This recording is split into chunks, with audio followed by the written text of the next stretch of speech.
Selamat sore Bapak Ibu Saudara-saudara yang dikasihi oleh Tuhan kita Yesus Kristus.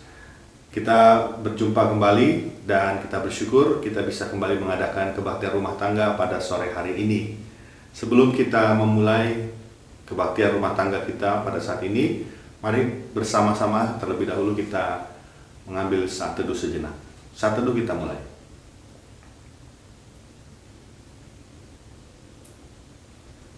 Saat teduh selesai.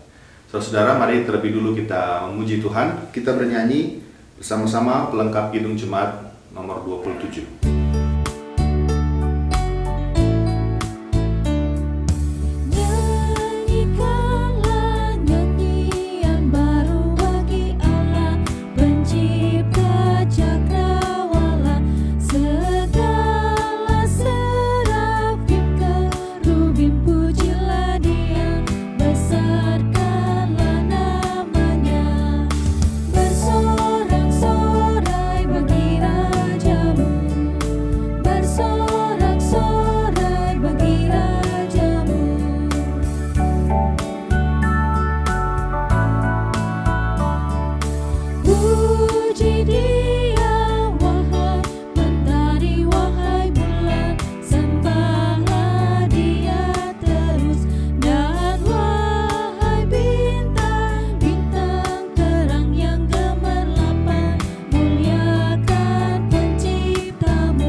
Bapak, saudara, opa, oma, adik-adik, dan teman-teman dikasih Tuhan, kita berdoa, kita menaikkan doa syukur kita. Mari kita berdoa. Tuhan Yesus Kristus, Allah kami yang bertahta di dalam kerajaan surga, pada sore hari ini Tuhan, kami kembali datang bersama-sama untuk menghadap kehadirat Tuhan. Kami melaksanakan kebaktian rumah tangga di rumah kami masing-masing. Terima kasih atas kesempatan yang boleh Tuhan berikan pada kami sore hari ini. Terima kasih atas kesehatan dan juga penyertaan Tuhan yang tidak henti-hentinya kami rasakan dan terus Engkau curahkan bagi setiap kami. Meskipun dengan berbagai macam pergumulan, kami tetap bisa merasakan kasih Allah hadir di tengah keluarga kami. Kami mengucap syukur juga Tuhan ketika nanti kami akan merenungkan firman Tuhan, dan dengan segala keberadaan kami bisa saling mendoakan satu dengan yang lain. Inilah syukur kami Tuhan, kami berdoa di dalam nama Tuhan kami Yesus Kristus. Amin. Saudara, kembali kita bernyanyi, kita menyanyikan pelengkap Kidung Jemaat 172.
sucikan diriku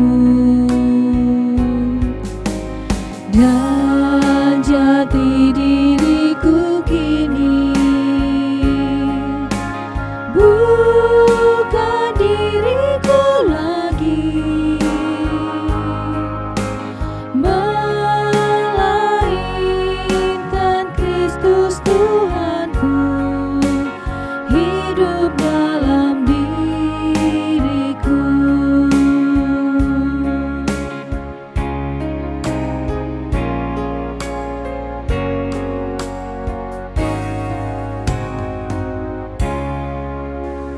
Ibu bapak saudara-saudara yang dikasihi oleh Tuhan, kini tiba saatnya untuk kita merenungkan bersama-sama bagian Alkitab kita, merenungkan firman Tuhan.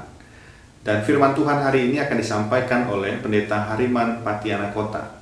Pendeta Hariman adalah pendeta GKP yang saat ini bertugas melayani sebagai pendeta kampus Universitas Kristen Maranatha. Mari bersama-sama kita merenungkan firman Tuhan bersama Pendeta Hariman. Ibu bapak dan saudara-saudara yang dikasihi oleh Tuhan Yesus Kristus, salam sejahtera untuk kita semua. Apa kabarnya? Semoga senantiasa ada dalam kondisi yang baik. Kita akan membaca dan merenungkan firman Tuhan di kesempatan yang baik ini. Dan sebelum itu mari kita berdoa. Kita mohon tuntunan Roh Kudus. Kita berdoa. Allah yang baik, terima kasih untuk penyertaan-Mu di sepanjang kehidupan kami, terkhusus ketika kami melewati masa-masa pandemi ini. Kami berdoa, berterima kasih atas berbagai nikmat dan berkat yang Tuhan karuniakan dalam hidup kami. Termasuk saat ini ketika kami akan membaca dan merenungkan kebenaran firman Tuhan, yang kami yakini menjadi kekuatan, firman yang memberikan tuntunan bagi jalan kehidupan kami.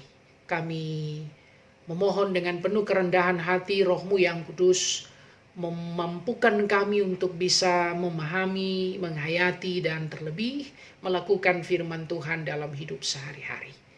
Dalam nama Tuhan Yesus Sang Firman kehidupan kami berdoa. Amin. Saudara-saudara yang dikasihi oleh Tuhan Yesus Kristus, pembacaan Alkitab pada saat ini diambil dari 1 Petrus pasalnya yang kedua, ayat yang pertama sampai ayatnya yang ke-10. 1 Petrus pasalnya yang kedua ayat pertama sampai ayatnya yang ke-10, beginilah bunyinya. Karena itu buanglah segala kejahatan, segala tipu muslihat, dan segala macam kemunafikan, kedengkian, dan fitnah. Dan jadilah sama seperti bayi yang baru lahir, yang selalu ingin akan air susu yang murni dan yang rohani. Supaya olehnya kamu bertumbuh dan beroleh keselamatan, jika kamu benar-benar telah mengecap kebaikan Tuhan. Dan datanglah kepadanya batu yang hidup itu, yang memang dibuang oleh manusia, tetapi yang dipilih dan dihormat di hadirat Allah.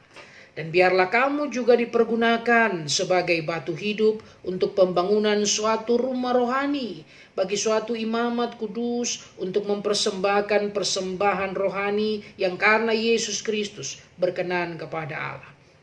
Sebab ada tertulis dalam kitab suci, sesungguhnya aku meletakkan di Sion sebuah batu yang terpilih, sebuah batu penjuru yang mahal, dan siapa yang percaya kepadanya tidak akan dipermalukan. Karena itu bagi kamu yang percaya, ia mahal. Tetapi bagi mereka yang tidak percaya, batu yang telah dibuang oleh tukang-tukang bangunan telah menjadi batu penjuru, juga telah menjadi batu sentuhan dan suatu batu sandungan. Mereka tersandung padanya karena mereka tidak taat kepada firman Allah. Dan untuk itu mereka juga telah disediakan. Tetapi kamulah bangsa yang terpilih, imamat yang rajani, bangsa yang kudus, umat kepunyaan Allah sendiri, supaya kamu memberitakan perbuatan-perbuatan yang besar dari Dia, yang telah memanggil kamu keluar dari kegelapan kepada terangnya yang ajaib. Kamu yang dahulu bukan umat Allah, tetapi yang sekarang telah menjadi umatnya. Yang dahulu tidak dikasihani, tetapi yang sekarang telah beroleh belas kasihan. Demikian pembacaan Alkitab. Berbahagialah setiap kita yang sudah membaca, mendengar, tetapi yang lebih berbahagia adalah mereka yang setia melakukan firman Tuhan dalam hidup sehari-hari. Haleluya.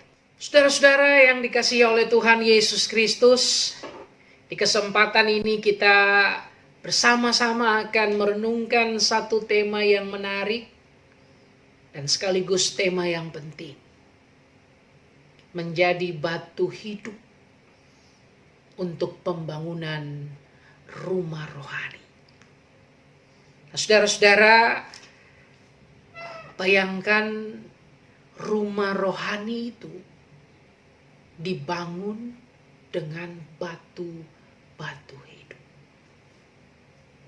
Maka pastinya rumah rohani itu akan menjadi rumah yang hidup. Nah, bayangkan Bapak, Ibu, dan saudara-saudara, secara pribadi kita menjadi rumah rohani yang hidup. Keluarga kita menjadi rumah rohani yang hidup. Jemaat kita, gereja Kristen Pasundan menjadi rumah rohani yang hidup. Maka satu hal yang tidak bisa kita nafikan, bahwa untuk menjadi rumah rohani yang hidup dibutuhkan batu-batu yang hidup. Alkitab juga berkata kepada kita sekalian bahwa tubuhmu adalah bait Allah. Itu berarti bahwa hidup kita tidak lain dan tidak bukan adalah rumah Allah itu sendiri.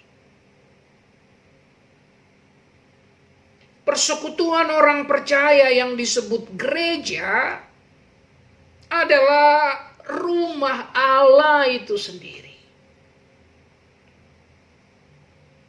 Gereja kita, gereja Kristen Pasundan, adalah rumah Allah. Nah, bagaimana supaya rumah Allah itu menjadi rumah yang hidup? Ini pertanyaan penting. Dan kita mau belajar bersama dari surat 1 Petrus tadi.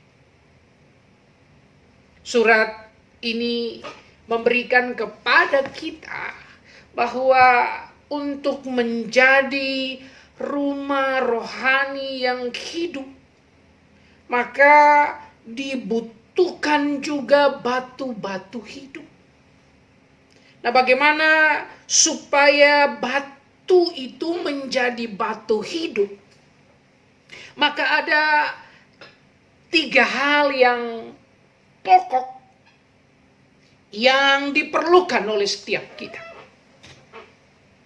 Yang pertama, bahwa supaya menjadi batu hidup, kita perlu intim dengan Allah di dalam Yesus Kristus. Intim dengan Allah berarti kita ada dalam suatu relasi yang dekat dengan Allah. Relasi yang dekat itu ditandai oleh kesetiaan kita menghidupi firman Tuhan dalam hidup sehari-hari. Dalam pembacaan tadi dikatakan, jadilah sama seperti bayi. Bayi yang suka akan air susu yang manis. Nah, firman Tuhan itu menjadi air susu yang manis.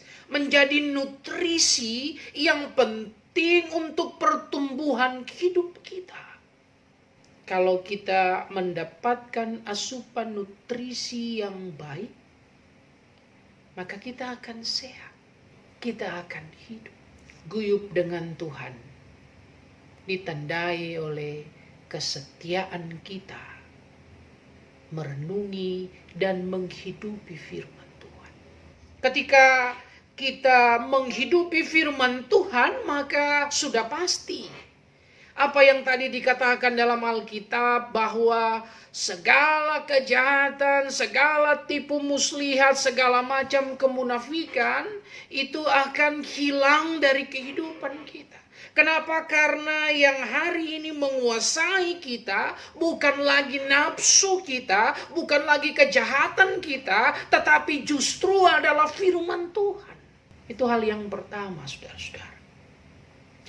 Untuk menjadi batu hidup, kita harus intim dengan Tuhan, yang ditandai oleh kesetiaan kita menghidupi firman-Nya. Yang kedua, Bapak, Ibu, dan saudara-saudara, kita perlu guyup dengan sesama. Kita perlu tumbuh dalam persekutuan. Karena itu tadi Bapak, Ibu, dan saudara-saudara dikatakan bahwa kamu harus menjadi batu hidup untuk pembangunan suatu rumah rohani. Kamu harus menjadi batu hidup untuk disusun, dibangun dalam persekutuan orang-orang percaya. Maka guyup dengan sesama orang beriman dalam kehidupan ditandai oleh kesetiaan seseorang untuk terus terlibat berpartisipasi dalam kehidupan persekutuan. Keterlibatan itu dilakukan juga sesuai dengan potensi, dengan talenta, dengan karisma, karunia Roh Kudus yang diberikan oleh Allah.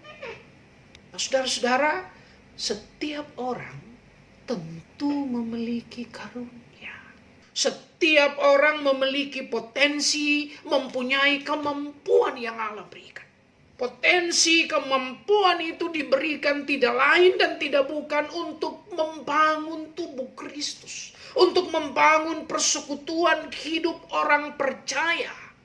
Itu yang diingatkan oleh pembacaan kita tadi, juga diingatkan oleh Rasul Paulus dalam surat-suratnya, misalnya kepada jemaat di Korintus. Setiap orang punya karunia yang berbeda, dan karunia itu punya arti hanya ketika ia dipakai dalam persekutuan, sehingga dia harus guyup dengan sesama orang. Ketika kita guyup dengan sesama orang beriman, berpartisipasi sesuai dengan potensi yang Tuhan berikan, maka di situ kita menjadi batu yang hidup. Yang ketiga, Bapak, Ibu, dan saudara-saudara, kalau kita mau menjadi batu yang hidup, maka kita harus menjadi pekabar-pekabar Injil. Pekabar Injil yang memberitakan tentang pekerjaan-pekerjaan yang besar yang telah dilakukan oleh Allah dalam kehidupan ini. Maka karya pekabaran Injil itu juga membawa kita untuk hidup bersama dengan orang lain di tengah-tengah kehidupan sosial bermasyarakat. Maka saudara-saudara, batu yang hidup itu bukan batu yang eksklusif, yang hanya ada untuk diri sendiri. Batu yang hidup itu adalah batu yang inklusif, yang mempercakapkan kebaikan Allah di dalam perbuatan-perbuatan sehari-hari. Perbuatan sehari-hari itu menjadi kesaksian yang bisa dilihat oleh orang lain, bisa dialami kebaikan Tuhan lewat perbuatan-perbuatan yang kita kerjakan. Jadi batu yang hidup itu adalah batu yang aktif menyatakan kasih dan kebaikan Tuhan dalam kehidupan. Nah, saudara-saudara yang dikasihi oleh Tuhan Yesus Kristus, intim dengan Tuhan, guyup dengan sesama orang percaya, bersaksi dan melayani bagi orang lain dalam hidup bermasyarakat. Itulah ciri dari batu-batu yang hidup. Nah, kalau kita memiliki penghayatan iman yang demikian, Bapak, Ibu, dan saudara-saudara, maka kita sebagai pribadi akan menjadi batu yang hidup. Kalau di tengah-tengah keluarga kita menghayati iman yang demikian, spiritualitas yang demikian, maka keluarga kita akan menjadi batu-batu yang hidup. Kalau di gereja, di jemaat, kita menghayati spiritualitas, menghayati iman yang demikian, maka jemaat kita akan menjadi batu-batu hidup. Dan semua itu akan dipakai oleh Allah untuk membangun rumah rohani yang hidup. Nah, Bapak, Ibu, dan saudara-saudara, rumah rohani yang hidup itu ada bersama dengan Tuhan. Ada bersama dengan sesama orang percaya. Ada bersama dengan sesama manusia, ciptaan Tuhan di tengah-tengah kehidupan sosial sehari-hari. Inilah spiritualitas yang kita butuhkan untuk membangun rumah rohani kita, membangun gereja kita yang adalah rumah Allah itu sendiri. Nah, karena itu Bapak, Ibu, dan saudara-saudara, dalam konteks kita membangun gereja atau jemaat kita, diperlukan yang namanya partisipasi seluruh orang percaya. Dibutuhkan yang namanya partisipasi semua anggota jemaat. Perkara membangun jemaat GKP Sukabumi bukan hanya tugas dari seorang pendeta saja. Membangun jemaat Sukabumi bukan hanya tugas dari seorang penatua saja. Tetapi membangun jemaat Sukabumi adalah tanggung jawab semua anggota jemaat GKP Sukabumi. Mengapa? Karena mereka mendapatkan anugerah dari Allah untuk membangun rumah rohani. Nah, pertanyaannya, bagaimana supaya setiap orang bisa terlibat? Bahkan bukan hanya terlibat untuk membangun jemaat, tetapi terlibat dengan sukacita. Terlibat dengan hati yang gembira. Terlibat dengan antusiasme, dengan semangat yang tinggi. Bagaimana supaya hal itu menjadi mungkin? Maka saudara-saudara, di situ diperlukan kepemimpinan yang terbuka. Di situ dibutuhkan kepemimpinan yang mau merangkul. Di situ dibutuhkan kepemimpinan yang punya visi jauh ke depan.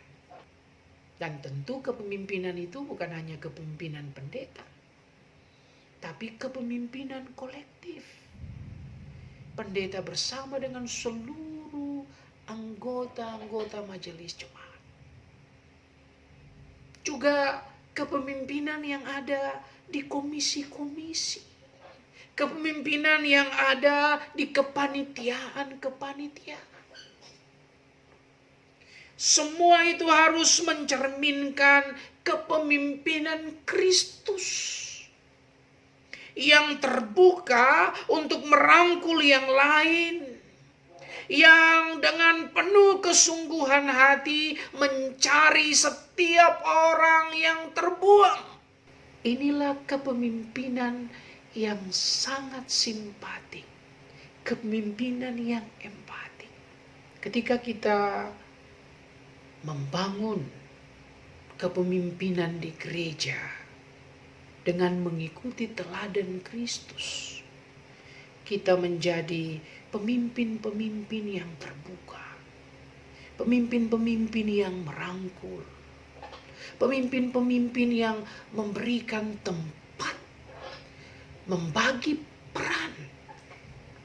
Maka kehidupan persekutuan kita akan menjadi persekutuan yang menarik, persekutuan yang hidup, di mana banyak orang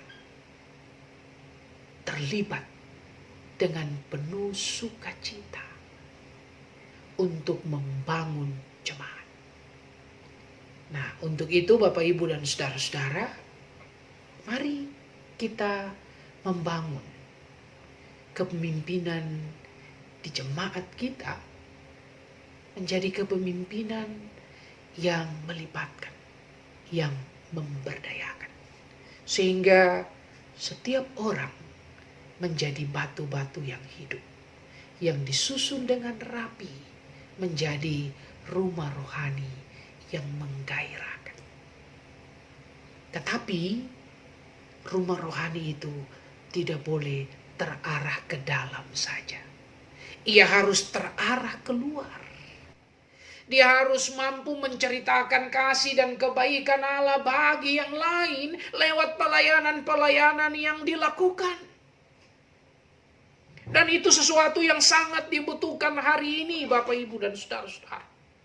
Di masa pandemi virus corona yang terjadi, kita harus menjadi persekutuan yang mampu memberitakan pekerjaan-pekerjaan Allah dalam pelayanan yang dilakukan. Bukan hanya ke dalam, tapi keluar, menjangkau masyarakat.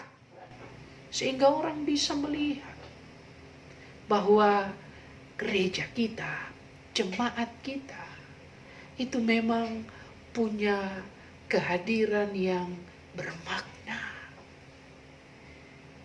Kita tidak sekedar ada misalnya di Sukabumi, tapi kita menjadi bagian yang utuh. Kita turut merasakan suka duka masyarakat. Dan itu kita nyatakan dalam pelayanan konkret bersama dengan yang lain. Dengan begitu, Bapak Ibu dan saudara-saudara, rumah rohani kita menjadi rumah rohani yang hidup. Jemaat kita menjadi jemaat yang hidup. Jemaat yang kehadirannya bisa dirasakan baik oleh warga jemaatnya, juga oleh warga masyarakat di lingkungan sekitar di mana jemaat dan kita sendiri berada. Amin. Kiranya Tuhan menolong dan memberdayakan kita untuk menjadi batu-batu yang hidup bagi pembangunan jemaat. Amin. Mari bersatu hati kita naikkan doa pada saat ini. Kita berdoa. Bapa yang baik, terima kasih untuk kebenaran firman Tuhan yang telah kami dengarkan. Mampukan kami semua untuk menjadi pelaku-pelaku firman yang setia. Kiranya kami sungguh-sungguh dapat menjadi batu hidup yang dipergunakan untuk membangun rumah rohani, untuk membangun gereja, membangun jemaat, di mana kami menjadi bagian yang utuh di dalamnya. Kami mau berdoa saat ini untuk kehidupan kami di tengah-tengah bangsa Indonesia, khususnya ketika kami sedang ada dalam masa pandemi virus corona. Biarlah Tuhan memberkati para pemimpin dari pusat sampai daerah, sehingga mereka dapat dengan cepat melayani masyarakat, memutus rantai corona. Kami berdoa untuk para suster, dokter, mereka yang ada di garda depan untuk melawan virus COVID-19 ini. Tuhan memampukan mereka, berikan kekuatan dan kesehatan. Semua orang yang sakit khususnya karena COVID-19, Tuhan juga lawat mereka dan karuniakan kesembuhan. Dan kami berdoa untuk masyarakat Indonesia, biarlah kami juga menjadi masyarakat yang bertanggung jawab. Kami berperan aktif untuk memutus rantai penyebaran COVID-19. Dan lebih daripada itu, kami semua belajar untuk bergotong royong, belajar untuk bekerja sama, memadukan berbagai potensi kekuatan yang dimiliki sehingga bangsa kami boleh cepat-cepat melewati masa krisis pandemi COVID-19 ini. Kami juga berdoa untuk gereja-gereja Tuhan, gereja-gereja di Indonesia dan khususnya Gereja Kristen Pasundan. Tuhan berdayakan untuk terus menjadi gereja bagi sesama, dan biarlah visi yang indah itu tidak sekedar menjadi slogan, tetapi sesuatu yang kami nyatakan dalam karya-karya persekutuan dan pelayanan kami di tengah-tengah hidup bermasyarakat. Khususnya GKP Jemaat Sukabumi, Tuhan menolong dan memberkati mereka dalam seluruh upaya menata dan membangun jemaat ini ke arah yang lebih baik. Berkati setiap pemimpin yang ada, Bapak Pendeta Yudis bersama dengan semua penatua, Tuhan mampukan mereka untuk bekerja dengan baik, dan juga komisi-komisi pelayanan baik kategorial maupun non-kategorial, bahkan panitia-panitia yang ada, Tuhan mampukan mereka untuk menjadi pemimpin-pemimpin komisi, pemimpin-pemimpin jemaat yang sungguh-sungguh bertanggung jawab dengan setiap tugas yang diemban. Bahkan seluruh warga jemaat biarlah dapat terlibat dengan penuh sukacita untuk membangun persekutuan jemaat di GKP Sukabumi. Kami serahkan juga warga jemaat kami yang saat ini mungkin ada dalam pergumulan-pergumulan yang berat, mereka yang mengalami kekurangan secara ekonomi, mereka yang terbatas secara fisik, mereka yang lemah, sakit, bergumul dengan persoalan-persoalan yang menekan. Tuhan berikan kepada mereka kekuatan, kebijaksanaan, terlebih dengan kebijaksanaan itu mereka boleh bertumbuh dalam berbagai persoalan hidup yang Tuhan izinkan mereka rasakan. Terima kasih Bapa, kami serahkan seluruh hidup kami di masa pandemi ini. Biarlah kami tetap semangat, kami mampu untuk menyatakan pekerjaan-pekerjaan Allah dalam hidup sehari-hari, di tengah-tengah keluarga, di tengah-tengah relasi dengan masyarakat, juga dalam kehidupan persekutuan dan pelayanan GKP Jemaat Sukabumi. Dalam nama Tuhan Yesus kami berdoa. Amin. Saudara, demikianlah firman Tuhan yang sudah disampaikan oleh Pendeta Hariman, dan semoga firman Tuhan ini bisa menguatkan kita dan memperteguh panggilan kita sebagai umat Tuhan. Dan kita juga bersyukur Pendeta Hariman boleh berbagi pemikiran dan juga berbagi firman Tuhan itu kepada kita sore hari ini. Ibu bapak dan saudara-saudara, sebelum kita mengakhiri kebaktian kita, kembali kita memuji Tuhan. Kidung Jemaat 252. Mari kita nyanyikan bersama-sama.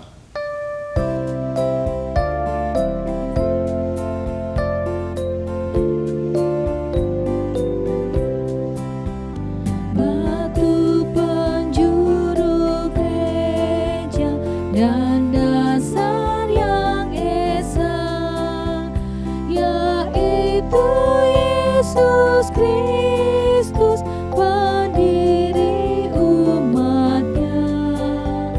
Dengan kurban darahnya, gereja ditebus. Baptisan dan firman-Nya membuatnya kudus.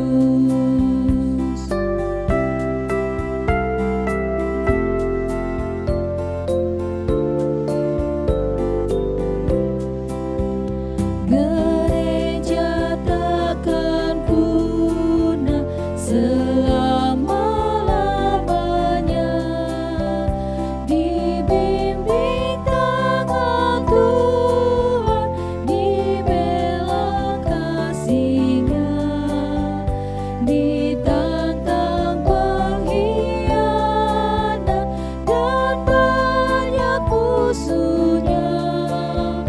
Bertahanlah jemaat dan jaya mulia.